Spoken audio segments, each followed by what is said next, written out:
Salatu wassalamu ala Rasulillah wa ala alihi wa ashabihi wa mawala amma ba'd. Akhwati fillah, a'azani Allah wa iyyakum rahimani wa rahimakumullah. Puji dan syukur kita haturkan kehadirat Allah Subhanahu wa taala karena pada pagi hari ini Allah Subhanahu wa taala memberikan kita kesempatan untuk mengambil pelajaran di antara pelajaran-pelajaran yang Allah Subhanahu wa taala ajarkan kepada umatnya, yaitu mengikuti jejak para sahabiyah radhiyallahu anha. Dan di antara mereka yang mulia, yaitu ada ibunda kita Khadijah radhiyallahu anha. Kemudian salawat serta salam semoga tercurahkan kepada baginda yang mulia Muhammad sallallahu alaihi wasallam, yang mana beliau telah mengerahkan segala upayanya untuk menyampaikan risalah dari Allah Subhanahu wa taala agar umatnya, yaitu umat Islam, senantiasa berada dalam kebenaran. Kemudian kita haturkan salawat pula kepada para sahabat radhiyallahu anhum, kepada segenap istri-istri beliau sallallahu alaihi wasallam, kemudian kepada segenap umat beliau hingga hari kiamat kelak. Kaum muslimin yang semoga senantiasa dirahmati oleh Allah Subhanahu wa taala. Setelah sebelumnya kita belajar tentang keutamaan wanita Quraisy yang di dalamnya itu Khadijah radhiyallahu anha, yang mana Rasulullah sallallahu alaihi wasallam pernah menyebutkan sebaik-baik wanita adalah wanita itu istri Imratu Imran. Kemudian dikatakan pula Rasulullah sallallahu alaihi wasallam sebaik-baik wanita pula yaitu Khadijah binti Khuwailid radhiyallahu anha. Ulama menyebutkan sebagaimana yang kita pelajari di pertemuan sebelumnya, bahwasanya dimaksud paling baik di sini adalah paling baik di masanya. Yaitu ketika Ibunda Khadijah radhiyallahu anha hidup, maka yang paling baik wanita pada zaman itu adalah ibunda kita Khadijah radhiyallahu anha. Begitupun ketika uh, uh, ketika Maryam hidup, maka Maryam yang paling baik di antara wanita-wanita yang pernah ada. Begitupun ketika ibunda Aisyah radhiyallahu anha hidup, maka ibunda Aisyah adalah wanita yang paling baik setelah wanita-wanita yang lainnya, yaitu Fatimah radhiyallahu anha. Baik. Kaum muslimin yang semoga senantiasa dirahmati oleh Allah Subhanahu wa taala. Ibunda kita Khadijah radhiyallahu anha itu memiliki nasab atau memiliki kunyah namanya Ummul Qasim. Al-Qasim ini salah satu di antara putra-putra Rasulullah sallallahu alaihi wasallam dari pernikahannya dengan Khadijah radhiyallahu anha. Dengan gelar Ummul Qasim, Khadijah memiliki nasab Khadijah binti Khuwailid binti Asad bin Abdul Uzza bin Qusay bin Kilab al-Qusairiyah al-Asadiyah radhiyallahu anha. Yang mana Khadijah radhiyallahu anha merupakan satu-satunya istri Rasulullah sallallahu alaihi wasallam yang putra dan putri Rasulullah sallallahu alaihi wasallam lahir darinya, kecuali putra Nabi sallallahu alaihi wasallam yang bernama Ibrahim. Ibrahim adalah satu-satunya putra dari Rasulullah sallallahu alaihi wasallam yang lahir bukan dari rahim yang mulia ibunda Khadijah radhiyallahu anha, akan tapi lahir dari istri beliau yang lainnya, yaitu Maryah Al-Qibtiyah radhiyallahu anha. Kemudian ibunda kita Khadijah radhiyallahu anha itu memiliki banyak sekali kemuliaan.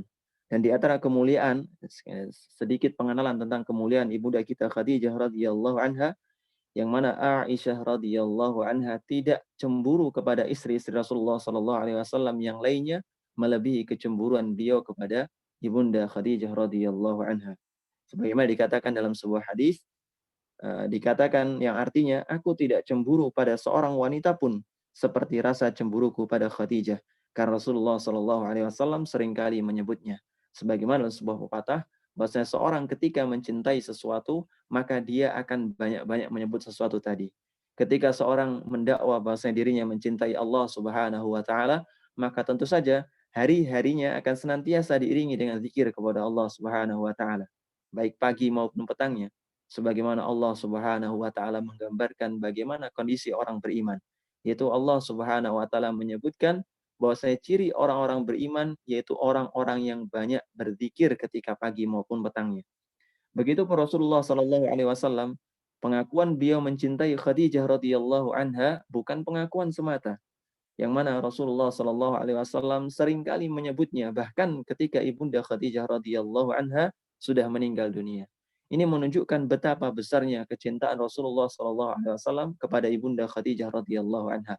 Sampai-sampai hal tersebut menjadikan Aisyah radhiyallahu anha cemburu dengan Ibunda Khadijah radhiyallahu anha. Dan cemburu ini adalah perkara yang tabii. Perkara yang tabii. Ya, tatkala seorang wanita yaitu Aisyah radhiyallahu anha cemburu kepada Rasulullah sallallahu alaihi wasallam karena sering menyebut Ibunda Khadijah, maka kecemburuan sepertinya kecemburuan yang tabii, yang manusiawi. Kemudian di antara kemuliaan yang lainnya, yang mana Rasulullah sallallahu alaihi wasallam sama sekali tidak memadu Ibunda Khadijah radhiyallahu anha selama hidup Ibunda Khadijah. Jadi ketika Ibunda Khadijah masih di samping Rasulullah sallallahu alaihi wasallam, maka Rasulullah sallallahu alaihi wasallam tidak memadunya sama sekali atau tidak menikahi wanita lain selain Khadijah radhiyallahu anha. Itu di antara kemuliaan-kemuliaan kemuliaan Ibunda Khadijah radhiyallahu anha, yang mana beliau sebelum atau setelah menikahnya dengan Rasulullah sallallahu alaihi wasallam, beliau juga mendapatkan gelar kehormatan dari wanita-wanita Quraisy atau dari orang-orang Quraisy dari kaumnya, yaitu disebut dengan At-Tahirah, wanita yang menjaga kesuciannya. Beliau dilahirkan di Ummul Qura yaitu Mekah di sekitar 15 tahun sebelum tahun gajah. Artinya bahwasanya Ibunda Khadijah itu umurnya 15 tahun lebih tua dibandingkan Nabi Muhammad sallallahu alaihi wasallam. Namun umur ini tidak menjadikan masalah. Dan Rasulullah sallallahu alaihi wasallam tetap menjadikan sosok Ibunda Khadijah sebagai sosok yang paling ia cintai dibandingkan istri-istri yang lainnya, dibandingkan istri-istri Rasulullah sallallahu alaihi wasallam sepeninggal beliau. Meskipun kita tahu bahwasanya Rasulullah sallallahu alaihi wasallam nyatanya ketika beliau meninggal, maka beliau juga tinggal atau sebelum beliau meninggal di rumah salah seorang istri yang Rasulullah SAW akui ia mencintainya. Sebagaimana disebutkan dalam sebuah hadis, "Ya Rasulullah, siapakah manusia yang paling engkau cintai?" Maka Rasulullah SAW mengatakan Aisyah. Rasulullah mengatakan Aisyah. Karena ketika itu Ibunda Khadijah sudah meninggal. Kemudian di antara wanita yang ada di sisi Rasulullah setelah sepeninggal Ibunda Khadijah, maka yang paling dia cintai adalah Aisyah radhiyallahu anha. Maka para sahabat tadi menimpal, "Ya Rasulullah, maksud kami dari kalangan laki-laki." Maka kata Rasulullah SAW, "Abuha," yaitu bapaknya, yaitu Abu Bakar As-Siddiq radhiyallahu anha. Baik. Ikhwati fillah, azani Allah wa iyyakum rahimani wa rahimakumullah. Sebelum menikah dengan Rasulullah sallallahu alaihi wasallam, Ibunda Khadijah ini sempat menikah dengan laki-laki yang lainnya, yaitu disebutkan namanya adalah Abu Halah ibn Zurarah, atau satunya lagi Utaik bin Abid bin Abdullah Al-Makhzumi. Yang mana dua orang ini merupakan pembesar Quraisy. Dua orang ini pembesar Quraisy. Dari Ibunda Khadijah radhiyallahu anha dengan kemuliaannya, beliau hanya menikahi orang-orang yang memang dari sisi nasab memiliki kemuliaan di antara penduduk Quraisy. Kemudian dari sisi kedudukan, maka kedudukannya lebih tinggi dibandingkan laki-laki yang lainnya. Ini di antara kemuliaan Ibunda Khadijah radhiyallahu anha. Kemudian setelah sepeninggal dua suami beliau sebelumnya, maka beliau menikah dengan sebaik-baik laki-laki, baik dari sisi nasab, baik dari sisi keturunan, baik dari sisi kemuliaan akhlak, kemuliaan budi pekerti. Kemudian dari sisi kedudukan, yaitu sebagai Rasulullah Shallallahu Alaihi Wasallam, sungguh tidak ada pengganti yang lainnya atau tidak ada yang menyamai kedudukan suami Ibunda Khadijah radhiyallahu anha yang terakhir, yaitu Rasulullah Shallallahu Alaihi Wasallam. Kemudian sebelum menikah dengan Rasulullah Shallallahu Alaihi Wasallam, Ibunda Khadijah sempat bermimpi, yaitu dikatakan dalam buku, bisa jenengan lihat di halaman 41 dan 42, bahwa Ibunda Khadijah mimpi melihat matahari atau bintang yang sangat terang benderang, yang mana bintang yang terang benderang tadi turun di langit Makkah, kemudian masuk ke dalam rumahnya. Karena saking mimpi suatu hal yang besar ini, kemudian Ibunda Khadijah ngadu ke Waraqah bin Naufal. Waraqah bin Naufal ini putra dari paman beliau radhiyallahu anha. Jadi seorang pendeta yang memang tetap berada dalam koridor agamanya, yaitu tetap mentauhidkan Allah Subhanahu wa taala. Ya, belum masuk Islam, atau karena pada masa itu Rasulullah Shallallahu alaihi wasallam belum diutus sebagai seorang nabi atau seorang utusan. Dan dia pendeta ini tetap berada dalam agama Ibrahim, yaitu mentauhidkan Allah Subhanahu wa taala.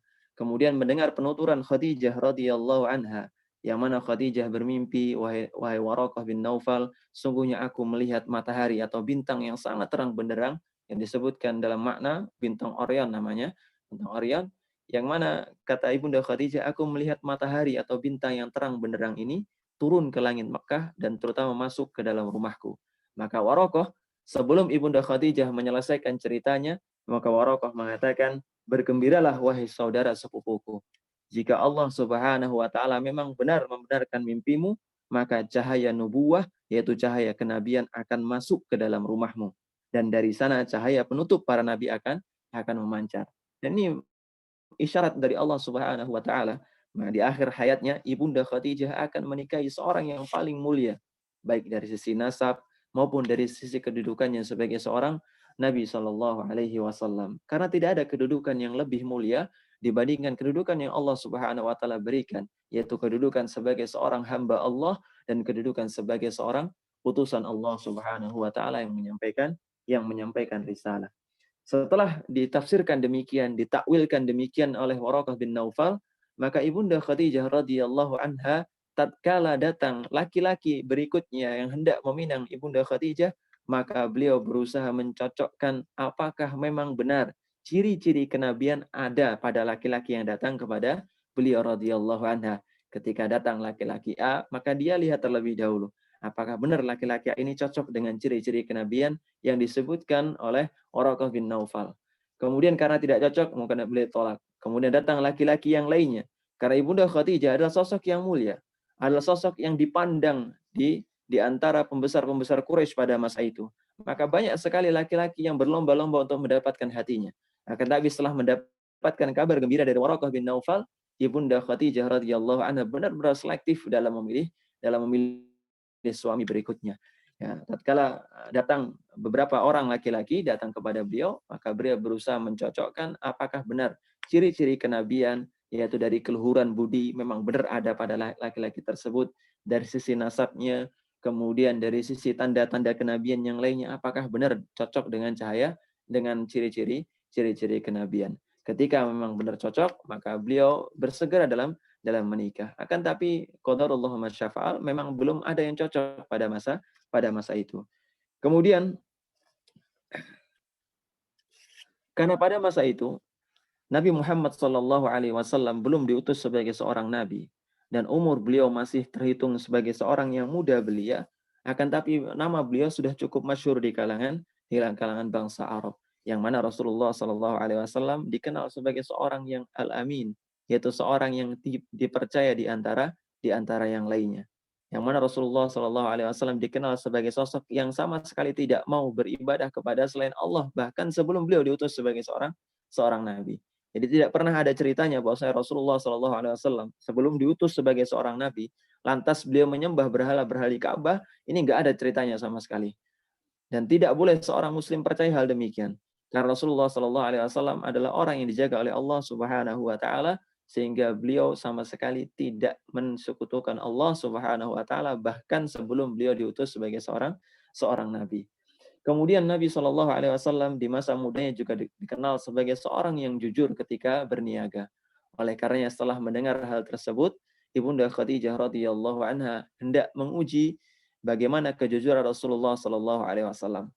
Maka beliau berusaha untuk memperkerjakan Rasulullah Shallallahu alaihi wasallam, yaitu untuk memperdagangkan dagangan beliau atau dagangan Ibunda Khadijah radhiyallahu anha ke Syam, ke Syam. Kemudian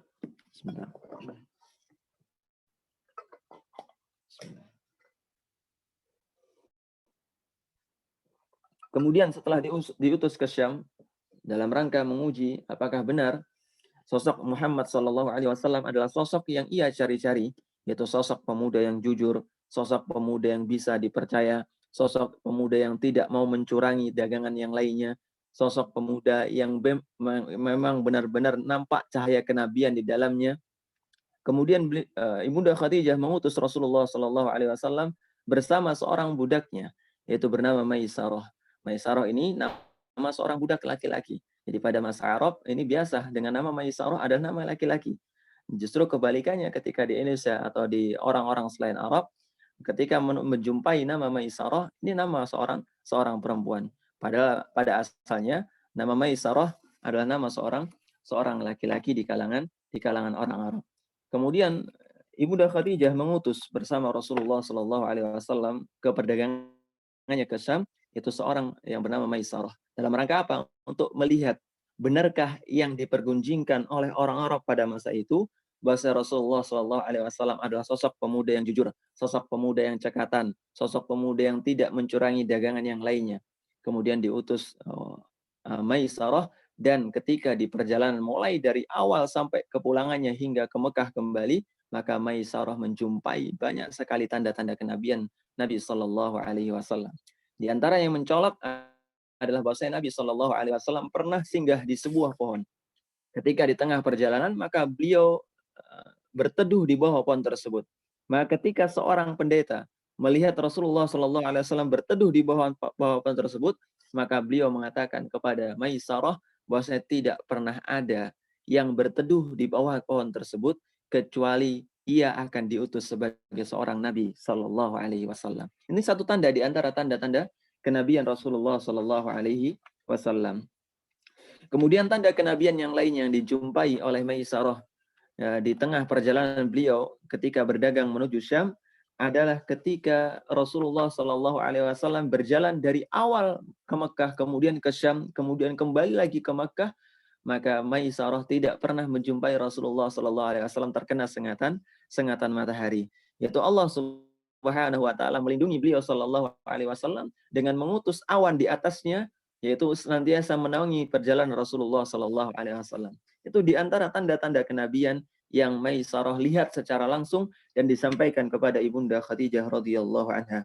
Nah, tatkala mendengar penuturan Ibunda Khadijah, tatkala Ibunda Khadijah mendengar penuturan dari Maisarah tersebut, maka Ibunda Khadijah semakin yakin bahwa Muhammad Shallallahu Alaihi Wasallam ini adalah sosok yang ia idam-idamkan pada masa tersebut. Adalah sosok yang memang benar ada tanda kenabian di dalamnya. Bukti yang lainnya adalah tatkala Khadijah radhiyallahu anha menanyakan bagaimana keuntungan perdagangannya, kemudian Muhammad Shallallahu Alaihi Wasallam mendatangkan semuanya tanpa terkecuali, tidak ada hitungan yang luput sekalipun. Ini menunjukkan salah satu tanda atau karakteristik kenabian yang mana Rasulullah Shallallahu Alaihi Wasallam adalah sosok yang mudah dipercaya, sosok yang jujur dalam menyampaikan segala sesuatu. Kaum muslimin yang semoga senantiasa dirahmati oleh Allah Subhanahu Wa Taala. Kemudian karena mendapati hal demikian, yaitu tanda-tanda kenabian ada dalam diri Rasulullah Shallallahu Alaihi Wasallam, maka Ibunda Khadijah dengan besarnya rasa malu beliau, maka beliau berusaha menahannya. Akan tapi karena manusiawi, seorang ketika menahan perasaan tertentu, maka akan nampak kegelisahannya. Maka ada salah satu seorang kerabat beliau yang peka dengan kondisi Ibunda Khadijah radhiyallahu anha, yaitu bernama Nafisah binti Munabbih. Ini teman beliau, teman Ibunda Khadijah radhiyallahu anha. Kemudian bincanglah antara keduanya, dan taulah Nafisah bahwasanya Ibunda Khadijah ini menaruh hati pada sosok Muhammad Sallallahu Alaihi Wasallam. Kemudian datanglah Nafisah binti Munabbih kepada Rasulullah Sallallahu Alaihi Wasallam yang waktu itu masih berumur 25 tahun. Kemudian dikatakan kepadanya, ya Muhammad, kenapa engkau enggak menikah? Maka kata Nabi Muhammad Sallallahu Alaihi Wasallam, aku enggak punya apa-apa untuk menikah. Maka kata Nafisah, jika engkau dicukupi atau diberikan kecukupan, kemudian diajak menikah dengan seorang wanita yang berharta, wanita yang memiliki harta, wanita yang memiliki kedudukan. Kemudian wanita tersebut dari sisi kecantikan diakui oleh bangsa Arab. Kemudian wanita tersebut dari sisi nasab adalah nasab yang mulia. Maka apakah engkau akan menerimanya? Kata Muhammad Sallallahu Alaihi Wasallam, siapa dia? Kok bisa menaruh hati pada sosok pemuda yang miskin pada masa itu? Kemudian Nafisah mengatakan, orang tersebut adalah Khadijah binti Khuwailid radhiyallahu anha. Kata Muhammad Sallallahu Alaihi Wasallam, jika memang dia mau, maka aku menerima tawaran tersebut. Maka ini pelajaran berharga bagi kita semuanya. Bahwasanya tatkala seorang menikah, maka yang menjadi pertimbangan adalah dari pertimbangan kemuliaan. Itu pertimbangan yang pertama mungkin kecerdasannya, kemudian pertimbangannya kebaikan agamanya. Dan kebaikan agama ini bukan diukur berdasarkan sejauh mana ilmu yang dihafalkan, atau sebanyak apa Al-Quran yang dia hafalkan. sebanyak apa hadis dari Rasulullah SAW yang dihafalkan. Tapi kebaikan ilmu ini, kebaikan agama ditentukan dari bagaimana seorang tersebut mengamalkan agamanya. Sekalipun pada masa itu Khadijah binti Khuwailid radhiyallahu anha adalah sosok yang belum masuk Islam karena Rasulullah Shallallahu alaihi wasallam belum diutus sebagai seorang nabi dan belum berdakwah kepadanya, maka tahuilah Khadijah binti Khuwailid adalah sosok yang terhormat dari sisi kemuliaan nasabnya, dari sisi keluhuran budi pekertinya, dari sisi bahasa ibunda Khadijah radhiyallahu anha dijuluki dengan at-tahirah, wanita yang menjaga kesuciannya, dan penunjuk-penunjuk yang lainnya yang menunjukkan bahwasanya ibunda Khadijah mencerminkan sosok akhlak seorang muslim meskipun beliau belum masuk sebagai seorang muslim. Ikhwati fillah, a'azani Allah wa iyyakum rahimani wa rahimakumullah. Setelah mendengar penuturan Rasulullah sallallahu alaihi wasallam bahwasanya beliau mau menerima kalau seandainya Khadijah binti Khuwailid menjadi istri beliau, maka Nafisah binti Munabbih ini bergegas menuju Khadijah radhiyallahu anha dan mengabarkan kepada beliau kabar gembira ini. Dan setelah mendengar kabar tersebut, maka semakin yakinlah, membuncahlah kebahagiaan dari Khadijah binti Khuwailid. Kemudian setelah mendengar hal tersebut, maka paman-paman beliau sallallahu alaihi wasallam di antaranya adalah paman yaitu Abu Talib, kemudian Abul Abbas, Abu Talib yaitu yang menjadi paman beliau datang kepada paman Khadijah binti Khuwailid yang pada masa itu berperan sebagai wali dari Khadijah binti Khuwailid radhiyallahu anha. Dan mahar beliau atau mahar yang diberikan pamannya untuk keponakannya ini atau diberikan oleh paman Nabi Shallallahu alaihi wasallam untuk Nabi Shallallahu alaihi wasallam adalah berupa 120 uqiyah. 120 uqiyah atau 20 ekor unta. Jadi kalau dihargai sekarang, kalau misalnya satu ekor unta 20 juta, berarti mahar Rasulullah Sallallahu Alaihi Wasallam kepada ibunda Khadijah pada masa itu adalah sekitar 400 juta. 400 juta ini masya Allah besar sekali. Baik, ikhwati fillah, azani Allah wa iyyakum rahimani wa rahimakumullah. Kemudian setelah terjadi perundingan, maka menikahlah pada masa itu sosok wanita yang mulia, sosok wanita yang paling terhormat di antara wanita-wanita Quraisy dengan Rasulullah Shallallahu Alaihi Wasallam, sosok pemuda yang jujur, sosok pemuda yang dipercaya, sosok pemuda yang tidak pernah menampakkan kebohongan sama sekali, sosok pemuda yang tidak pernah beribadah kepada selain Allah bahkan sebelum beliau diutus sebagai Nabi Shallallahu Alaihi Wasallam. Menikahlah dua insan yang mulia ini dengan umur yang mungkin bertahun jauh, tapi ini tidak jadi masalah. Karena nantinya setelah pernikahan keduanya, maka dilahirkan dari rahim yang mulia sosok-sosok yang berperan besar dalam Islam, yaitu putri-putri Rasulullah Sallallahu Alaihi Wasallam. Kemudian di antara kemuliaan yang dimiliki Khadijah radhiyallahu anha, kenapa kok sampai Rasulullah Sallallahu Alaihi Wasallam memilih beliau sebagai seorang istri, maka sosok yang paling ditonjolkan oleh Khadijah adalah kecerdasan akalnya. Khadijah radhiyallahu anha dengan sedemikian cerdas akalnya, maka beliau tetap patuh kepada Rasulullah Sallallahu Alaihi Wasallam. Beliau taat kepada Rasulullah Sallallahu Alaihi Wasallam. Dan ini menjadi pelajaran bagi wanita-wanita yang beriman. Bahwasanya secerdas apapun atau bahkan lebih cerdas ia dibandingkan suaminya, dibandingkan pasangannya, maka sebagai seorang istri hendaknya meletakkan tangannya di bawah tangan suaminya. Artinya menyerahkan ketaatan sepenuhnya kepada suaminya. Hendaknya sebagai seorang yang beriman, wanita yang beriman tidak mengagungkan kecerdasannya di atas kecerdasan suaminya. Ketika suaminya mengatakan A, maka sebagai seorang wanita yang beriman, maka apa yang dilakukan? Yaitu mengatakan, "Na'am, aku patuh dan taat kepada engkau, wahai suamiku." Dan di antara kesempurnaan akal yang dimiliki Khadijah radhiyallahu anha ini adalah tatkala Rasulullah Shallallahu Alaihi Wasallam menyampaikan wahyu pertama kali kepada Khadijah, menyampaikan bahwasanya Rasulullah Shallallahu Alaihi Wasallam mendapatkan kabar dari langit bahwasanya beliau diutus sebagai seorang nabi yang menyampaikan risalah agar manusia beribadah kepada Allah dan menjauhi taghut. Maka apa yang dilakukan ibunda Khadijah yang menunjukkan kesempurnaan akalnya adalah beliau radhiyallahu anha beriman langsung kepada Rasulullah Shallallahu Alaihi Wasallam. Dan ini sebagai pelajaran bahwasanya akal yang paling sempurna, seorang dikatakan paling berakal kalau misalnya dia menerima terhadap ketetapan Allah Subhanahu wa taala. Karena ketetapan-ketetapan Allah, syariat-syariat Allah, perintah-perintah Allah, maka semua hal tadi, Semua hal tadi adalah bersesuaian dengan akal yang selamat, dengan akal sehat manusia. Ketika akal manusia atau ketika seorang berpikir di luar akal sehatnya, maka dia akan menjumpai penentangan-penentangan terhadap syariat Allah Subhanahu wa taala. Akan tapi akal yang sehat, akal yang selamat, fitrah yang selamat, maka dia akan berpikir atau merenung selaras dengan apa menjadi ketetapan Allah Subhanahu wa taala. Dan sebagaimana kami sebutkan tadi, bahwasanya di antara kesempurnaan akal Khadijah radhiyallahu anha, bahwasanya beliau radhiyallahu anha langsung mengimani Nabi sallallahu alaihi wasallam tatkala Nabi sallallahu alaihi wasallam menyampaikan wahyu. Sebagaimana disampaikan dalam buku, bisa jenengan lihat di halaman 48, suatu ketika Nabi sallallahu alaihi wasallam pulang ke rumah Khadijah setelah Jibril alaihi salatu wasallam mengajarinya salat. Maka Nabi sallallahu alaihi wasallam menyampaikan hal tersebut kepada Khadijah. Jadi ini ada perbedaan di kalangan para ulama bagaimana cara sholat sebelum diutusnya Nabi Shallallahu Alaihi Wasallam ke langit, yaitu sebelum Nabi Shallallahu Alaihi Wasallam mengalami peristiwa besar yaitu Isra dan Mi'raj. Maka para ulama berbeda pendapat. Ada ulama sebagian pendapat yang mengatakan bahwasanya tata cara sholat tanpa adanya rukuk dan sujud sebelumnya, rukuk dan sujud sebelumnya. Kemudian setelah Isra Mi'raj maka dijadikan ada ruku dan sujud. Ada yang mengatakan sholat pada sebelum Isra Mi'raj ini hanya dilakukan pada pagi dan petang hari, yaitu antara bukrata wa asyiyah. Jadi pada pagi hari kemudian pada sore hari. Ini pendapat yang lainnya. Kemudian ada yang mengatakan sholat sebagaimana sholat ketika setelah diturunkan wahyu untuk atau perintah untuk sholat di peristiwa Isra Mi'raj.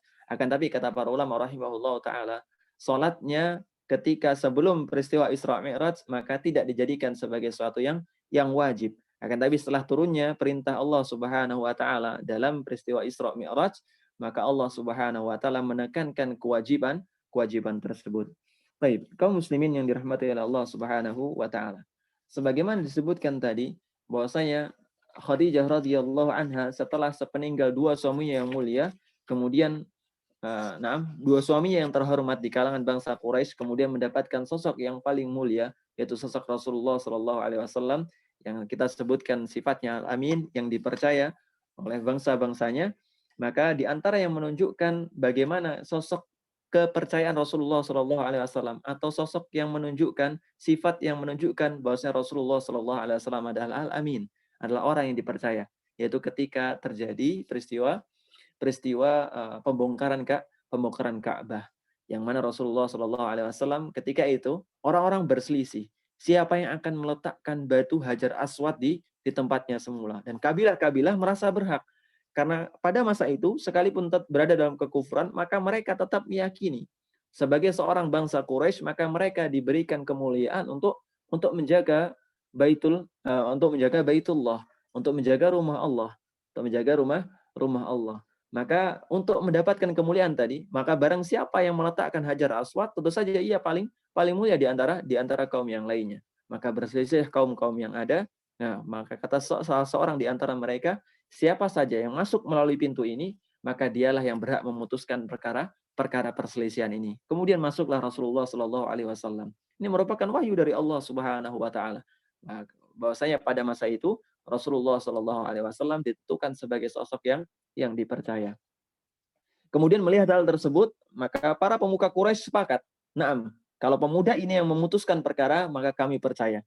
Karena pada masa itu sebelum Rasulullah SAW menyampaikan wahyu, Rasulullah SAW pernah mengatakan kepada orang-orang Quraisy, "Wahai penduduk Quraisy, wahai kaum Quraisy, jikalau aku misalnya menyampaikan di balik gunung ini," beliau menyampaikan hal tersebut dari atas gunung, dari atas bukit, dari balik bukit ini ada pasukan yang siap menyerang Makkah.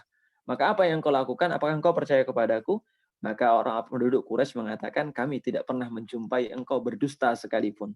Maka kata Rasulullah Shallallahu Alaihi Wasallam, ketika mendengar pernyataan demikian, maka Rasulullah mengatakan, sungguh aku diutus oleh Allah Subhanahu Wa Taala yang tidak ada zat yang berhak disembah kecuali Dia. Nah, setelah menyampaikan hal tersebut, maka beranglah atau marahlah orang-orang Quraisy karena mendengar hal tersebut. Tapi mereka tidak bisa menyangkal bahwa Rasulullah Shallallahu Alaihi Wasallam adalah sosok yang dipercaya, yang nggak pernah diketahui satu kali pun berdusta, yang tidak pernah diketahui satu kali pun berdusta, bahkan sebelum Rasulullah SAW diutus sebagai nabi. Makanya ketika perselisihan yang terjadi, yang mana pada masa itu beliau belum diutus sebagai seorang nabi, maka para penduduk Quraisy atau para pemuka Quraisy setuju jika pemuda ini menjadi penengah di antara mereka.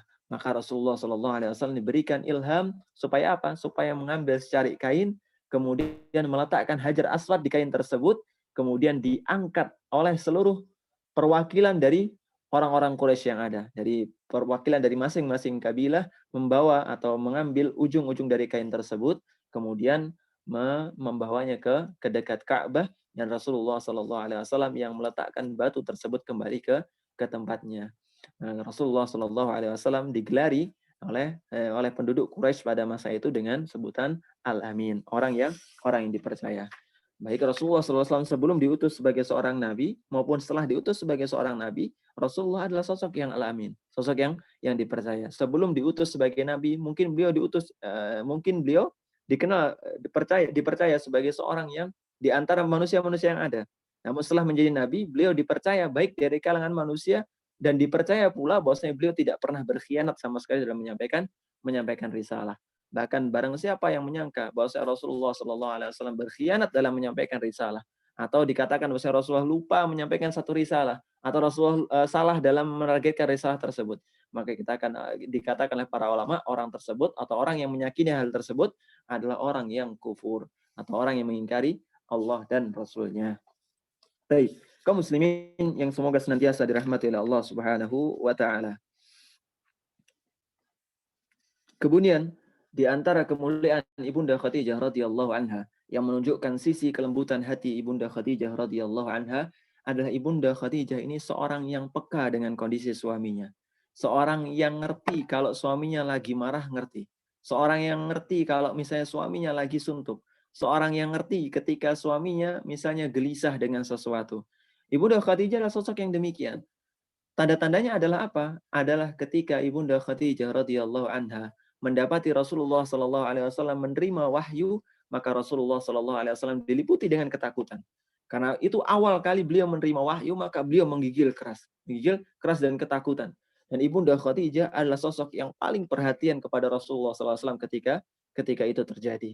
Itu Ibunda Khadijah menyelimuti Rasulullah Shallallahu Alaihi Wasallam, kemudian menenangkan hati Rasulullah Shallallahu Alaihi Wasallam. Yang kata Ibunda Khadijah radhiyallahu anha, yang mana beliau mengatakan, sungguh wahai suamiku, engkau adalah sosok yang mulia. Maka Allah Subhanahu wa taala tidak akan menyia-nyiakan engkau, dan sesungguhnya apa yang datang kepadamu tadi insya Allah akan pertanda kebaikan. Kemudian di kisah yang sebagaimana kita ketahui bersama, bahwa Ibunda Khadijah kembali mengadu kepada Waraqah bin Naufal tentang bagaimana Rasulullah Shallallahu Alaihi Wasallam menerima wahyu. Tapi ala kulli hal, Ibunda Khadijah radhiyallahu anha adalah sosok wanita yang penuh kasih sayang. Adalah sosok yang paling ngerti bagaimana kondisi suaminya. Di antara yang menunjukkan hal tersebut adalah kisah ketika Halimah As-Sa'diyah, yaitu ibunda sepersusuan Rasulullah Shallallahu Alaihi Wasallam yang menyusui Rasulullah Shallallahu Alaihi Wasallam, datang kepada Rasulullah Shallallahu Alaihi Wasallam.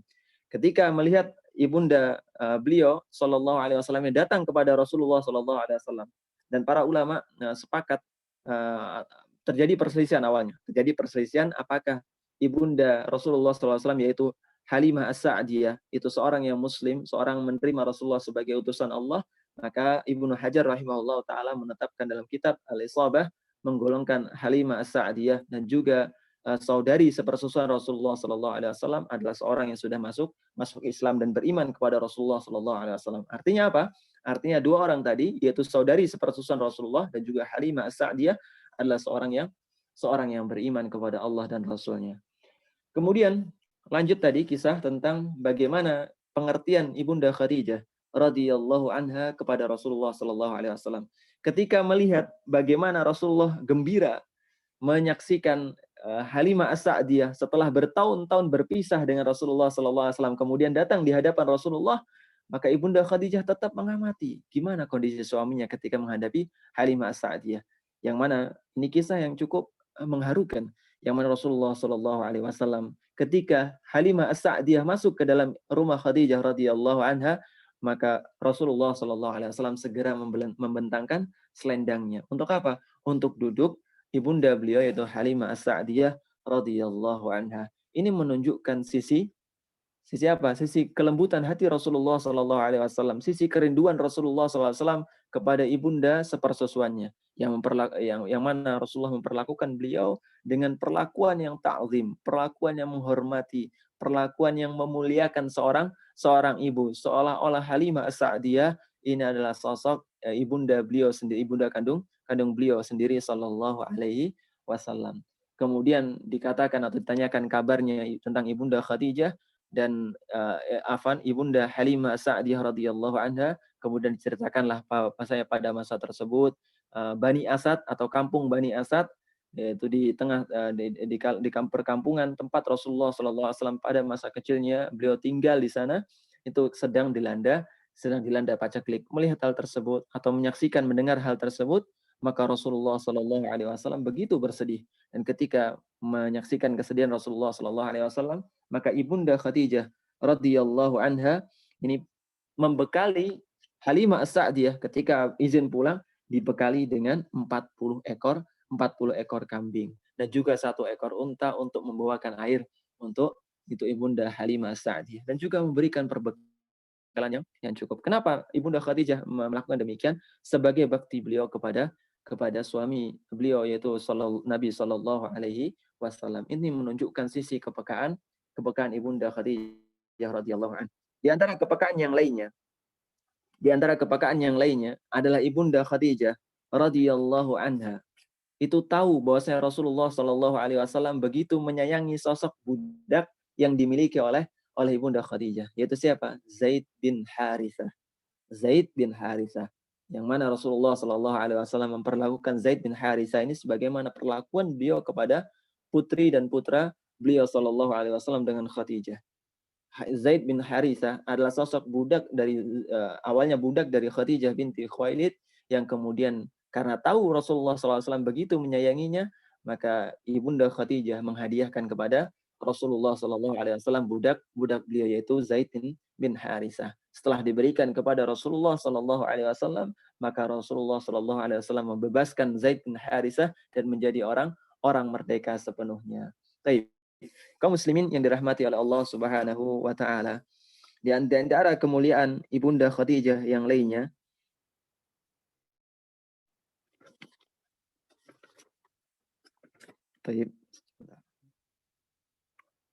dan di antara kemuliaan ibunda Khadijah radhiyallahu anha yang lainnya adalah sebagaimana disebutkan di buku di halaman 62, bahwasanya ibunda Khadijah radhiyallahu anha, kita sebutkan kisahnya di awal tadi, ketika Rasulullah Shallallahu Alaihi Wasallam seringkali merenung di Gua Hiro, seringkali berusaha menemukan apa sebenarnya arti hidup ini, kemudian diberikan wahyu oleh Allah Subhanahu Wa Taala melalui malaikat Jibril, dan di awal-awal menerima wahyu beliau menggigil keras karena sifat wahyu ini berat. Sebagaimana Allah Subhanahu Wa Taala mengatakan, sungguhnya kami akan memberikan kepadamu qaulan tsaqila, perkataan yang berat, yaitu kalamullah. Dan kalamullah ini berat. Bahkan dikatakan dikisahkan oleh Rasulullah Sallallahu Alaihi Wasallam bahwasanya Rasulullah Sallallahu Alaihi Wasallam suatu ketika menerima wahyu ini dalam keadaan badannya menggigil. Karena apa? Padahal pada waktu itu musim dingin, tapi badan beliau penuh keringat. Karena apa? Saking beratnya wahyu yang diterima oleh Rasulullah Sallallahu Alaihi Wasallam. Begitupun ketika di awal-awal, ketika Rasulullah Sallallahu Alaihi Wasallam ditemui oleh malaikat Jibril, kemudian dikatakan kepadanya, Iqra, bacalah. Kemudian beliau mengatakan, lastu ana biqari, aku ini bukan seorang yang bisa membaca. Kemudian Iqra, bacalah. Kemudian Nabi Muhammad SAW mengatakan, aku bukanlah sosok yang bisa membaca. Kemudian dikatakan yang ketiga, Iqra bismi rabbikal ladzi khalaq, bacalah dengan menyebut nama Tuhanmu yang menciptakan seluruh alam. Kemudian malaikat Jibril mendekat Muhammad Sallallahu Alaihi Wasallam, dan ketika itu Nabi Sallallahu Alaihi Wasallam pulang ke rumahnya dalam keadaan ketakutan. Dan ibunda Khadijah sebagai sosok yang mulia, istri yang pengertian, istri yang tahu bagaimana kondisi suaminya, maka ibunda Khadijah radhiyallahu anha berusaha menenangkan Nabi Sallallahu Alaihi Wasallam dengan mengatakan, kalau misalnya Nabi Muhammad SAW menyampaikan kepada ibunda Khadijah, kenapa aku mengalami hal ini dan itu, maka ibunda Khadijah mengatakan, sekali-kali tidak, bergembiralah engkau wahai suamiku, karena demi Allah tidak akan menghinakanmu selamanya. Kau menyambung tali kekeluargaan, Rasulullah SAW dikenal sebagai sosok yang mulia, menyambung tali keluargaan, tidak memutusnya. Kemudian engkau jujur dalam bertutur kata. Kemudian engkau menanggung beban orang-orang yang lemah. Kemudian engkau membantu orang-orang miskin. Kemudian engkau memuliakan tamu. Kemudian engkau membantu orang-orang kesusahan. Maka bagaimana mungkin sosok yang mulia seperti ini atau sosok mulia seperti engkau, kata Ibunda Khadijah radhiyallahu anha, Allah akan menyanyiakan orang seperti ini? Enggak mungkin sama sekali. Ini bentuk kalimat yang menenangkan dari Ibunda Khadijah radhiyallahu anha. Dan ini menjadi pelajaran bagi kita bahwa seorang yang menjadi istri atau pasangan sosok dai atau ustadz yang menyampaikan kebenaran, kemudian ketika ada di fase di mana ustadz tadi mengalami serangan bertubi-tubi dari musuh-musuh Islam, maka sosok yang harusnya paling berperan dalam menjaga perasaan suaminya tadi atau dalam menenangkan suaminya adalah istrinya. Jadi jangan sampai ketika ustadznya sudah mengalami atau suaminya sebagai seorang ustadz sudah mengalami begitu banyak hambatan di luar sana, kemudian sebagai seorang istri justru mohon maaf dalam rumahnya dia malah memberatkan pikiran suaminya, menambahkan beban suaminya, mengeluh tentang berbagai macam hal padahal suaminya pada masa itu sedang tertimpa kesusahan pikiran, beban pikiran dan lain sebagainya. Baik, kaum muslimin yang dirahmati oleh Allah Subhanahu wa taala. Kemudian rumah Ibunda Khadijah radhiyallahu anha ketika pernikahannya dengan Rasulullah sallallahu alaihi wasallam itu diliputi dengan kebahagiaan, diliputi dengan keberkahan. Sebagaimana rumah Halimah As-Sa'diyah yaitu ibu susu Rasulullah sallallahu alaihi wasallam. Ketika Rasulullah datang kepada mereka, maka rumahnya diliputi dengan keberkahan. Sebagaimana kita tahu di kisah-kisah yang masyhur bahwasanya Ibunda Halimah As-Sa'diyah radhiyallahu anha ketika Rasulullah hadir di tengah mereka, ternak yang sebelumnya atau kambing yang sebelumnya tidak banyak dalam mengeluarkan susu, kemudian ketika Rasulullah SAW datang hadir di tengah mereka, maka hewan-hewan ternak ini yang sebelumnya tidak banyak mengeluarkan susu, justru pada tahun-tahun tersebut adalah tahun-tahun di mana susu hewan-hewan ternak mereka memancar begitu derasnya. Ini menunjukkan sisi kemuliaan segala tempat yang dihinggapi Rasulullah SAW. Jadi antaranya rumah Ibunda Khadijah radhiyallahu anha. Ibunda Khadijah radhiyallahu anha. Dan bahkan para ulama menyebutkannya rumah Ibunda Khadijah ini, Ibunda Khadijah radhiyallahu anha adalah tempat yang mulia setelah Masjidil Haram atau setelah Baitullah. Kaum muslimin yang dirahmati oleh Allah Subhanahu wa taala.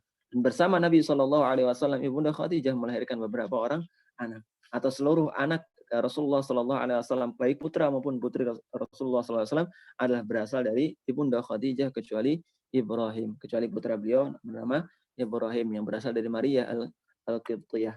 Adapun yang lainnya maka semuanya berasal dari Ibunda Khadijah, dari pernikahannya dengan Ibunda Khadijah radhiyallahu anha, yaitu Al-Qasim, kemudian Abdullah, kemudian Zainab, kemudian Ruqayyah, kemudian Ummu Kulthum, kemudian Fatimah radhiyallahu anhum. Kesemuanya tadi merupakan putra-putri Rasulullah Shallallahu Alaihi Wasallam bersama Khadijah radhiyallahu anha. Ditambah lagi dengan keberkahan yang lainnya, yaitu kehadiran budak Khadijah binti Khuwailid yang bernama Zaid bin Harithah, yang mana pada masa tersebut Rasulullah Shallallahu Alaihi Wasallam sebelum datang perintah atau sebelum datang larangan untuk menasabkan seseorang kepada selain bapaknya, maka Rasulullah Shallallahu Alaihi Wasallam saking cintanya dengan Zaid bin Harithah karena keluhuran budi pekerti Zaid bin Harithah, maka Rasulullah mengatakan bahwasanya inilah Zaid bin Muhammad. Zaid bin Muhammad dan dia mewarisiku dan aku mewarisinya. Ini menunjukkan sisi kedekatan Rasulullah Shallallahu Alaihi Wasallam kepada Zaid bin Harithah sampai datang ke firman Allah Azza wa Jalla bahwasanya tidaklah Muhammad itu, yang artinya tidaklah Muhammad itu bapak di antara laki-laki di antara kalian. Jadi bukan bapak di antara kalian, akan tetapi Nabi Muhammad Shallallahu Alaihi Wasallam adalah seorang utusan Allah Subhanahu wa taala dan penutup para nabi. Nah, ayat ini menunjukkan sisi larangan untuk seorang menisbatkan seseorang kepada yang bukan bapaknya. Yaitu sebagaimana disebutkan dalam sebuah sabda Rasulullah Shallallahu Alaihi Wasallam, barang siapa yang menisbatkan seorang anak kepada selain bapaknya, maka sungguh dia telah kufur. Maksudnya kufur di sini adalah kufur asghar, yaitu seorang telah berbuat maksiat kepada Allah Subhanahu wa taala. Atau dalam sabda yang lainnya, barang siapa yang menisbatkan seorang anak kepada selain bapaknya, maka sungguh dia telah kufur. Nah.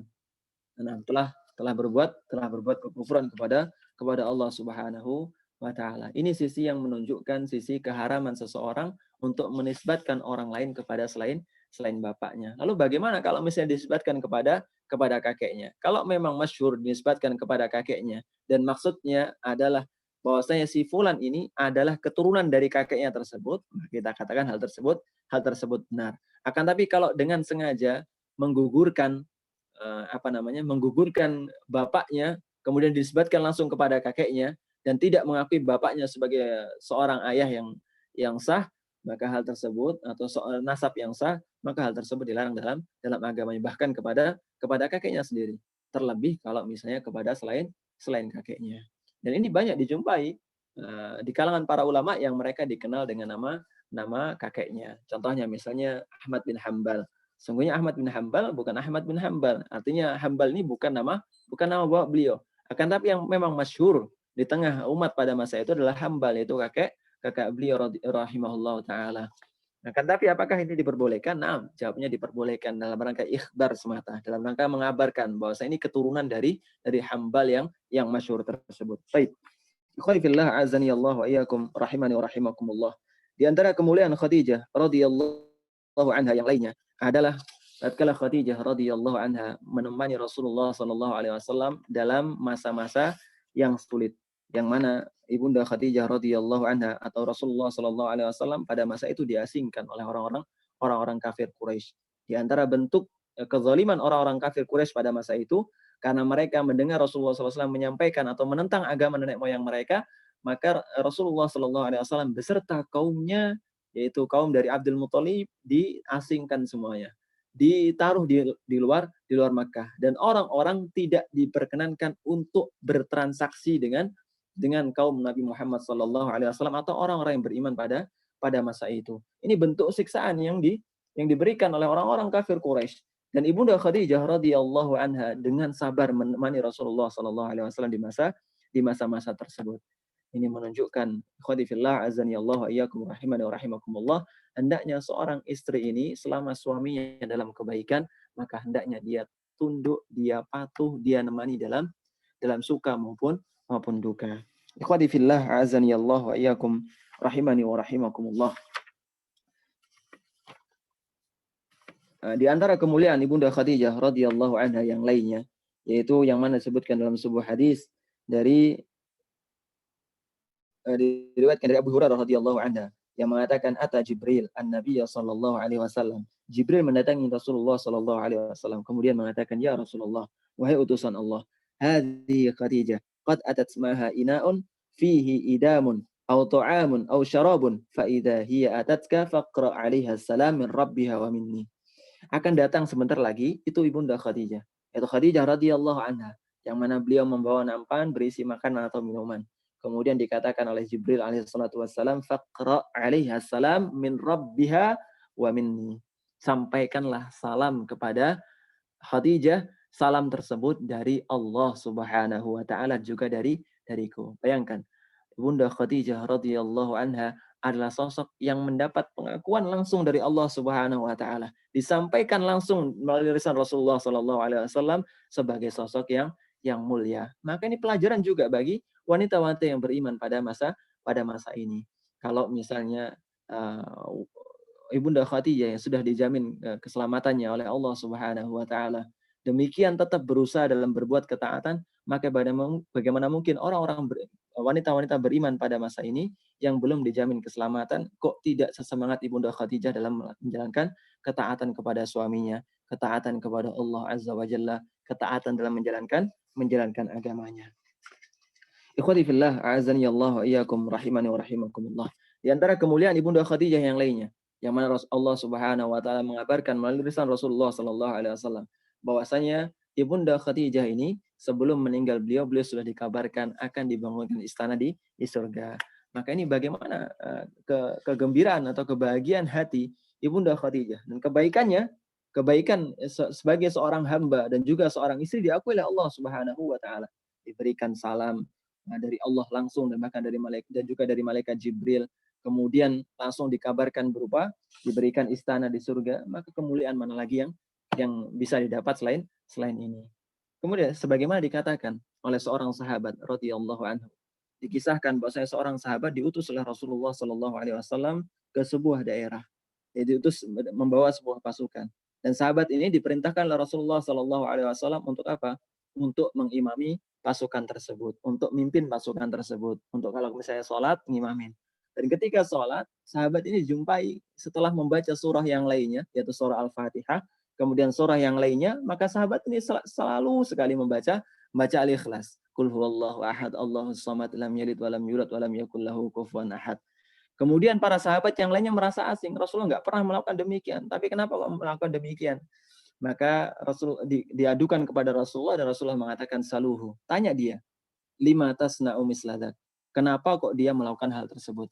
Maka ketika ditanyakan hal tersebut, maka laki-laki atau sahabat tersebut menjawab, inna fiha, sungguhnya dalam surah Al-Ikhlas ini terdapat apa? Sifatir Rahman, terdapat sifat-sifat hamba, sifat-sifat Allah yang maha pengasih. Dan sungguhnya aku cinta akan sifat-sifat Allah Azza wa Jalla ini. Karenanya atau beliau ini rutin membaca surah Al-Ikhlas. Mendengar penuturan demikian, kata Rasulullah sallallahu alaihi wasallam, akhbiruhu. Katakanlah kepada sahabat tadi, fa innallaha yuhibbu. Sungguhnya Allah menyampaikan rasa cinta kepadanya. Nah, kecintaan Allah Subhanahu wa taala kepada seorang mukmin bahkan disampaikan langsung, bukan dalam rangka dalam bentuk umum, misalnya disampaikan wahyu Allah mencintai orang-orang beriman, enggak, tapi langsung disampaikan melalui lisan Rasulullah sallallahu alaihi wasallam. Allah mencintai orang tersebut. Maka bagaimana kemuliaan seperti apa lagi yang diharapkan oleh seorang manusia, atau kemuliaan seperti apa lagi yang bisa didapatkan oleh seorang yang lebih tinggi dibandingkan kabar bahwasanya Allah Subhanahu wa taala mencintainya. Dan Ibunda Khadijah radhiyallahu anha mendapat prerogatif seperti ini, yaitu Ibunda Khadijah radhiyallahu anha mendapatkan langsung disampaikan oleh Rasulullah bahwasanya Allah Subhanahu wa taala mencintainya, dan Jibril alaihi salatu wassalam juga memberikan salam kepada Ibunda Khadijah radhiyallahu anha. Demikian di antara kemuliaan-kemuliaan Ibunda Khadijah radhiyallahu anha. Sebagaimana kita sebutkan tadi, di antara kemuliaan yang sepeninggal Ibunda Khadijah adalah Aisyah radhiyallahu anha tidak pernah cemburu melebihi kecemburuan beliau kepada Ibunda Khadijah radhiyallahu anha. Bahkan Aisyah pernah suatu ketika marah dalam tanda kutip ya. Ini marahnya seorang istri kepada suami, ini normal, wajar. Jadi jangan dianggap bahwa Ibunda Khadijah, Ibunda Aisyah radhiyallahu anha ini marah sebagaimana marahnya seorang kepada yang lain, enggak. Ini marahnya seorang istri kepada suaminya. Bahkan suaminya sebagai seorang Rasulullah, sebagai seorang utusan Allah. Nah, marahnya ini kenapa? Karena Rasulullah sering kali ingat dengan Ibunda Khadijah radhiyallahu anha. Bahkan Aisyah radhiyallahu anha pernah mengatakan Khadijah, Khadijah. Khadijah lagi, Khadijah lagi. Nyebut-nyebut Khadijah lagi, nyebut-nyebut Khadijah lagi. Untuk apa engkau menyebut Khadijah, wahai Rasulullah? Padahal engkau dikaruniai seorang yang lebih baik darinya. Kemudian Ibunda Aisyah mengatakan, bagaimana, kenapa engkau menyebut Khadijah, wahai Rasulullah? Khadijah adalah sosok yang demikian dan demikian. Beliau menyebutkan ciri-ciri Ibunda Khadijah, yaitu sosok yang tua, lebih tua daripada Rasulullah SAW. Maka kata Rasulullah SAW memberikan jawaban yang cukup menyejukkan. Yaitu kata Rasulullah SAW, inni ruziktu hubbaha. Aku diberikan karunia oleh Allah Subhanahu wa taala untuk mencintainya. Ini pelajaran bagi kita. Bahwasanya rasa cinta, rasa benci dan lain sebagainya datang dari Allah Subhanahu wa taala. Maka hendaknya kita meminta kepada Allah. Kalau misalnya kita ngerasa bosan dengan pasangan kita, kemudian kita ngerasa pasangan kita kok begini-begini aja, mungkin saja karena kita jarang mengangkat tangan kita kepada Allah Subhanahu wa taala untuk dikaruniai rasa cinta kepada pasangan kita. Dan Rasulullah SAW mengakui bahwa rasa cinta yang tumbuh dalam dirinya itu ditumbuhkan oleh Allah Subhanahu wa taala. Oleh karena ketika ditanyakan kenapa kok nyebut-nyebut Khadijah terus, maka kata Rasulullah SAW, inni ruziktu hubbaha. Aku ini dikaruniai oleh Allah untuk mencintai Khadijah. Kemudian di antara kemuliaan sepeninggal Khadijah radhiyallahu anha, yang mana Rasulullah sallallahu alaihi wasallam ketika mengalami amul huzni, yaitu tahun-tahun pahit Rasulullah sallallahu alaihi wasallam, tahun-tahun sedih Rasulullah sallallahu alaihi wasallam, yaitu ketika Ibunda Khadijah meninggal, kemudian paman beliau Abu Thalib yang selama hidupnya membela Rasulullah sallallahu alaihi wasallam juga meninggal, plus dalam keadaan kekufuran Abu Thalib. Abu Thalib keadaan kekufuran. Ini tahun-tahun yang sangat sedih. Tahun-tahun yang begitu sedih yang dialami Rasulullah sallallahu alaihi wasallam. Dan tahun ini berlarut-larut, tahun ini sedih berlarut-larut. Sampai ketika setelah menikah dengan istri yang lainnya, dari Aisyah radhiyallahu anha, maka Rasulullah SAW masih teringat-ingat dengan Ibunda Khadijah. Misalnya ketika peristiwa tawanan, ada salah seorang tawanan, salah seorang tawanan, yaitu tawanan dari tawanannya adalah ketika berperang karena menang kaum muslimin menang, maka salah satu tawannya adalah suami dari putri Khadijah radhiyallahu anha.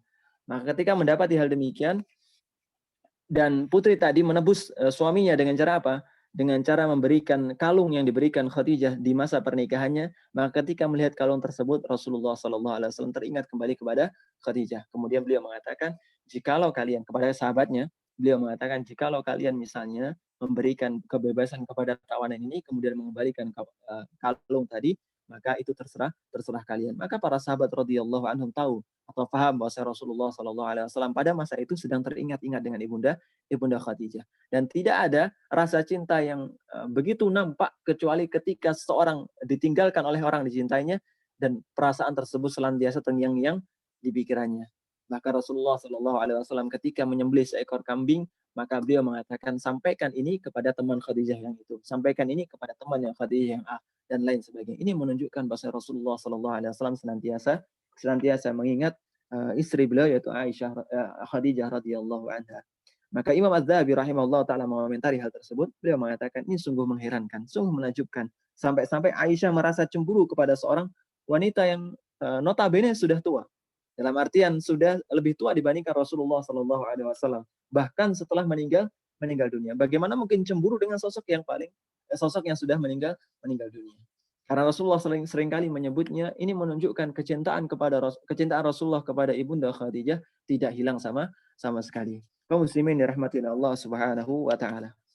Ketahuilah sungguhnya kemuliaan dimiliki Khadijah radhiyallahu anha bukan karena urusan-urusan duniawi yang beliau miliki, bukan karena gelar-gelar manusia kepadanya, bukan karena kedudukan Khadijah radhiyallahu anha di tengah-tengah bangsa Quraisy, bukan.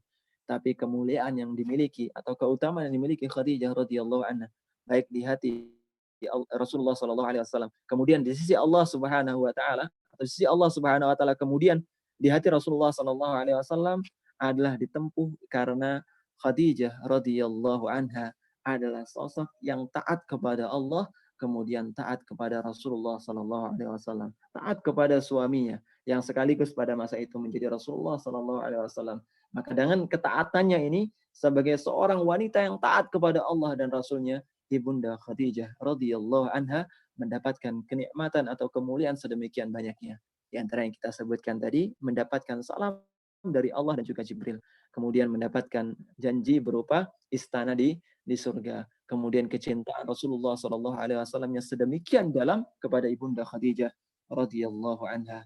Dikatakan dalam firman Allah Azza wa Jalla, sungguh orang-orang yang bertakwa berada di taman-taman dan sungai-sungai yang di tempat yang disenangi di sisi Rabb yang Maha Kuasa.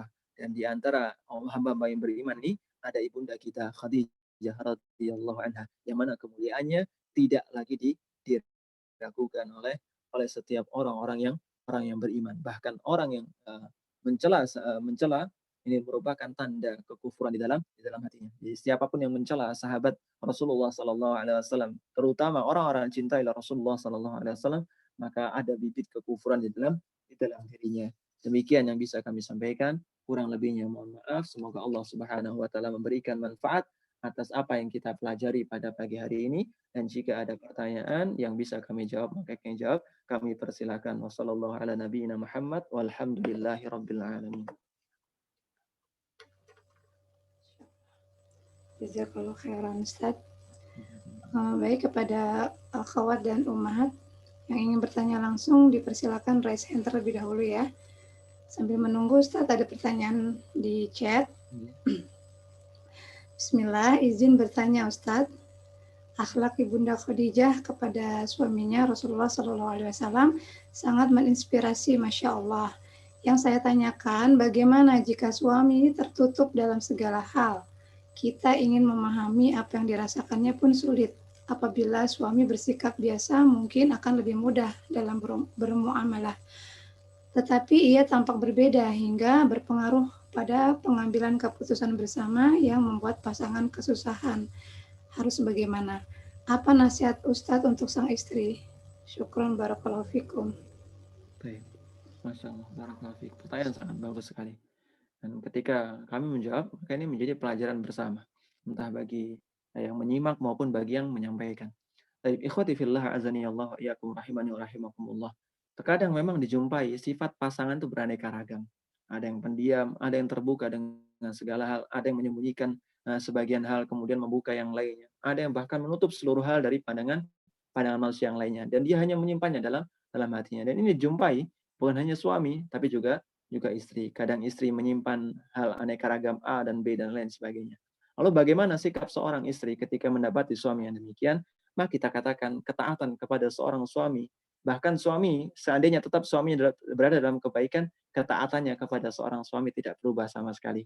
Rasulullah Shallallahu Alaihi Wasallam mengatakan, kalau seandainya aku boleh memerintahkan manusia untuk bersujud kepada manusia yang lainnya, niscaya aku memerintahkan seorang istri untuk bersujud kepada suaminya. Ini menunjukkan bahwasanya ketaatan seorang istri kepada suaminya adalah sesuatu yang harus dilakukan oleh seorang istri yang salihah, seorang istri yang memang baik, ya, seorang istri yang baik, seorang istri yang taat kepada Allah dan Rasulnya.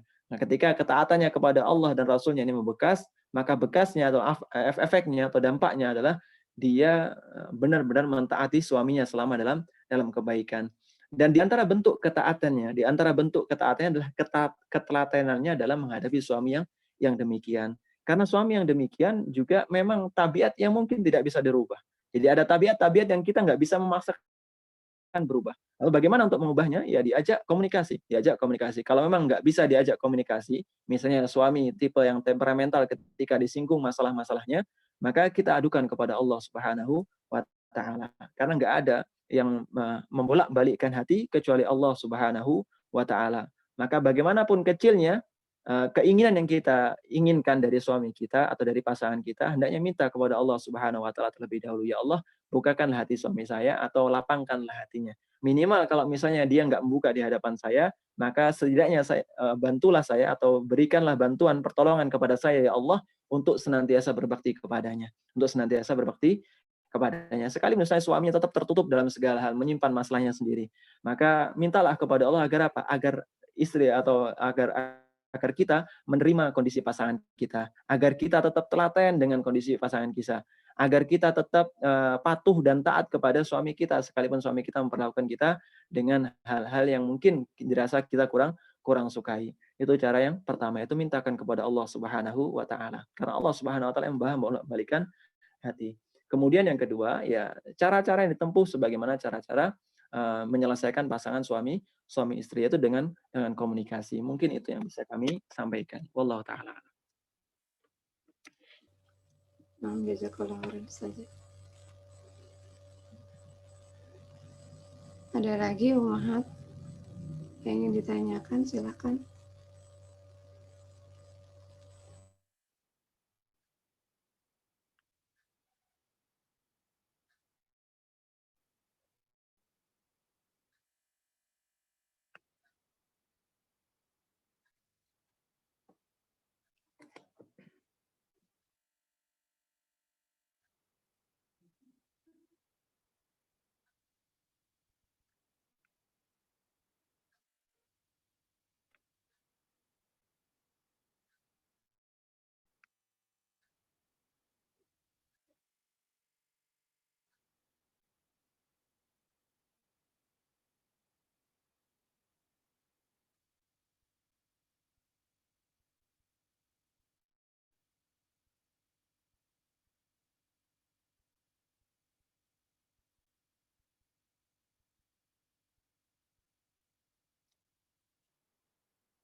Baik Ustadz, sepertinya tidak ada pertanyaan lagi. Mohon penutupnya Ustadz, nasihat untuk kami di sini. Baik, ikhwati fillah azani Allah iyakum rahimani wa rahimakumullah. Dari kisah Ibunda Khadijah radhiyallahu anha, kita mengambil banyak sekali pelajaran. Itu bahwasanya kemuliaan kita di sisi Allah Subhanahu wa taala tidak ditempuh dengan cara menampakkan hal-hal baik di hadapan manusia berupa benda-benda duniawi. Rasulullah Shallallahu Alaihi Wasallam mengatakan, Inna Allah la yanzuru ila suarikum. Allah Subhanahu Wa Taala nggak melihat bagaimana rupa kalian. Allah Subhanahu Wa Taala nggak melihat bagaimana bagaimana harta benda kalian, tapi Allah Subhanahu wa taala melihat bagaimana hati kalian. Yang mana Rasulullah Shallallahu alaihi wasallam mengatakan at-taqwa hahuna. Takwa itu tempatnya dalam hati. Maksudnya dalam hati, sumbernya dalam hati dan teraplikasikan dalam amalan. Dan cerita-cerita orang-orang yang beriman, cerita orang-orang yang mulia, cerita orang-orang yang bertakwa, seluruhnya kemuliaan yang mereka dapatkan di sisi Allah Subhanahu wa taala bukan karena kemuliaan harta mereka, bukan karena ketinggian harta mereka, bukan karena banyaknya harta mereka, tapi karena kemuliaan mereka di sisi Allah Subhanahu wa taala, ketakwaan mereka kepada Allah Subhanahu wa taala. Bukankah Qarun adalah sosok yang paling banyak harta bendanya, sosok yang bergelimang dengan harta, tapi justru Allah Subhanahu wa taala tenggelamkan ia ke dalam perut bumi dalam rangka memberikan apa? Memberikan sanksi kepadanya karena hartanya tidak membawanya kepada ketaatan kepada Allah Subhanahu wa taala. Tapi perhatikan bagaimana Abu Bakar As-Siddiq radhiyallahu anhu. Sosoknya yang paling mulia, sosoknya adalah sosok sahabat Rasulullah sallallahu alaihi wasallam, di antara sahabat-sahabat Anda, beliau adalah sosok yang paling cintai oleh Rasulullah sallallahu alaihi wasallam. Kenapa? Karena di samping beliau diberikan karunia berupa harta duniawi, Abu Bakar As-Siddiq adalah sosok yang paling ringan ketika membantu Nabi Shallallahu Alaihi Wasallam. Sosok yang paling ringan ketika menggunakan harta bendanya untuk ketakwaan atau untuk ketaatan kepada Allah Subhanahu Wa Taala. Oleh karenanya ketika membaca kisah Ibunda Khadijah radhiyallahu anha, kita dapati bahwasanya kemuliaan yang beliau dapatkan itu bukan karena kedudukan beliau di tengah-tengah bangsa Quraisy, bukan. Bukan pula karena beliau dikenal oleh manusia sebagai sosok yang begini dan begitu dari sisi duniawi, bukan. Tapi kemuliaan tadi didapatkan berupa kabar gembira yang dibangunkan istana di surga, kemudian diberikan salam dari Allah, kemudian dari malaikat Jibril. Semua kemuliaan tadi bersumber atau didapatkan dari ketakwaannya kepada Allah Subhanahu wa taala, dari ketaatannya kepada Allah Subhanahu wa taala. Oleh karenanya Allah Subhanahu wa taala mengatakan innalil muttaqina mafaza. Sungguhnya bagi orang-orang yang bertakwa terdapat kebahagiaan atau kemenangan, yaitu berupa hadaiqa wa a'naba. Berupa apa? Berupa kebun-kebun dan juga anggur-anggur wa kawa'iba atroba dan gadis-gadis yang sebaya dan lain sebagainya seterusnya. Dari kemuliaan-kemuliaan yang Allah Subhanahu wa taala berikan bagi orang-orang yang bertakwa. Allah Subhanahu wa taala mengabarkan surga itu bukan diperuntukkan bagi mereka yang hartanya banyak, bukan. Tapi Allah Subhanahu wa taala peruntukkan surga, persiapkan surga uiddat lil muttaqin, dipersiapkan bagi orang-orang yang bertakwa. Oleh karenanya dengan mengkaji sirah sahabiah ini, kita berharap kepada Allah Subhanahu wa taala agar menggolongkan kita ke dalam golongan orang-orang yang taat kepada Allah dan Rasul-Nya, ke dalam golongan orang-orang yang bertakwa di sisi Allah Subhanahu wa taala. Kemudian semoga Allah Subhanahu wa taala menggolongkan kita atau mempertemukan kita kelak di surga Allah Subhanahu wa taala. Kita tutup dengan doa kafaratul majelis. Subhanakallahumma wa bihamdika asyhadu an la ilaha illa anta astaghfiruka wa atubu ilaik. Assalamualaikum warahmatullahi wabarakatuh. Waalaikumsalam warahmatullahi wabarakatuh. Jazakallah khairan Ustaz atas ilmu dan nasihatnya. Untuk pemahat dan akhwat, insya Allah kajian kita